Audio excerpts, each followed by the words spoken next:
श्री स्वामी समर्थ। उद्या आहे पिठोरी अमावस्या आणि या पिठोरी अमावस्येच्या दिवशी आपल्या घराची प्रगती व्हावी, तसेच आपल्या घरामधील जे काही वास्तुदोष पितृदोष आहेत, निगेटिव्हिटी आहेत ते दूर निघून जावी असं जर वाटत असेल तर आपण काही सेवा व उपाय करावे लागतात आणि हे या विशिष्ट तिथीवरती केलेले उपाय आणि सेवा यामुळे आपल्याला त्याचा फायदा देखील नक्कीच चांगला होतो।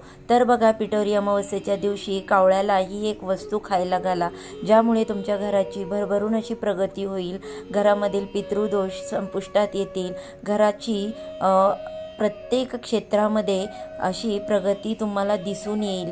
तर अशी कोणती गोष्ट आहे जी पिठोरी अमावस्येला आपल्याला कावळ्याला घराबाहेर ठेवायची आहे, याबद्दलचा संपूर्ण व्हिडिओ मी आपल्या यूट्यूब चॅनेलवरती अपलोड केलेला आहे। या व्हिडिओच्या खाली जो त्रिकोण दिसत आहे तिथे क्लिक करा, तुम्हाला संपूर्ण व्हिडिओची माहिती मिळून जाईल।